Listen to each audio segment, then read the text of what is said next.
होली के अवसर पर, क्योंकि इस समय उनका आशीर्वाद विशेष रूप से इस भूमि को प्राप्त होता है। और इसीलिए इस अवसर पर मैं उनकी चरणों में अपने सभी माननीय जनप्रतिनिधियों के साथ पूज्य संतों के सानिध्य में निवेदन कर लूं और इस बात के लिए आश्वस्त कर लूं कि उनकी कृपा बनी रहे। यहां का विकास होगा, पूरा विकास होगा। जैसे अयोध्या में, जैसे प्रयागराज में, जैसे काशी में, जैसे मां विंध्यवासिनी धाम में आपको दिखाई दे रहा है, यही हर विकास के कार्य यहां पर इसी रूप में आगे बढ़ेंगे। और अब तो जो हमारे पूज्य संतों की चिंता हुआ करती थी कि यमुना मैया के बारे में भी तो कुछ होना चाहिए। और बहनों और भाइयों, मैं आज आप सबसे कहने के लिए आया हूं, कि यमुना मैया, अब तो दिल्ली में भी राम भक्तों की सरकार आ गई है आदरणीय प्रधानमंत्री जी के नेतृत्व में। तो ये मान करके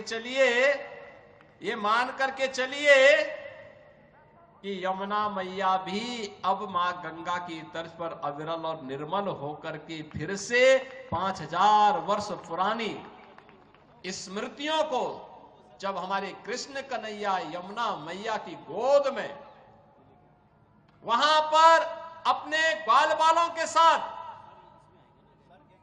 जब वहां पर डुबकी लगाया करते थे, वह दृश्य फिर से हमें इस भूमि पर देखने को मिलेगा। और यह दिन बहुत दूर अब नहीं रहा।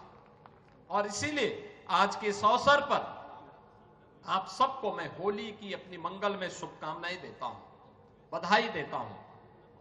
वैसे भी यहां के तीर्थ के बारे में यह मान्यता है कि बरसाना तो साक्षात ब्रह्मा जी का प्रतीक है। नंदगांव भगवान शिव शंकर है और गोवर्धन साक्षात विष्णु है। इन तीनों का संगम हमारी ब्रजभूमि में है। तो कौन ऐसा व्यक्ति होगा जो ब्रजभूमि के रज रज को अपने साथ जोड़ने का और अपने आप को उसके साथ आत्मसात करने का दुर्लभ आशीर्वाद से वंचित रहे। और हम लोग भी उस आशीर्वाद को लेने के लिए आज यहां पर आए हैं। आज के इस अवसर पर, आज जब पिछले कई दिनों से मैं सुन रहा था होली के आयोजनों के साथ अलग अलग जगहों पर अलग अलग कार्यक्रम चल रहे हैं, तो मैंने भी चौधरी साहब से कहा, यहां के माननीय जनप्रतिनिधियों से कहा, मैंने कहा मुझे भी चलना है, कोई तिथि बताइए। और मुझे प्रसन्नता है कि लड्डू मार होली के अवसर पर मुझे यहां पे दर्शन करने, आपके साथ संवाद करने, रंगोत्सव को आगे बढ़ाने के आयोजन के साथ जुड़ने का अवसर प्राप्त हुआ है। कल विश्व प्रसिद्ध लठमार होली है, कितना अद्भुत है। कोई बैर भाव नहीं, कोई किसी से शत्रुता नहीं।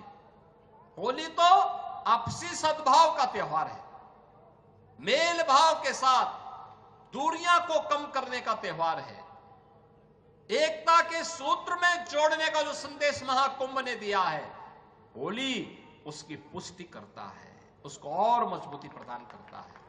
खूब उत्साह के साथ, खूब उमंग के साथ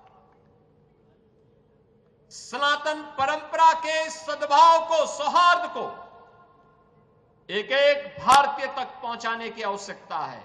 और आपको इस बात के लिए आश्वस्त करते हैं, बाकी तो चिंता ये डबल इंजन की सरकार करेगी।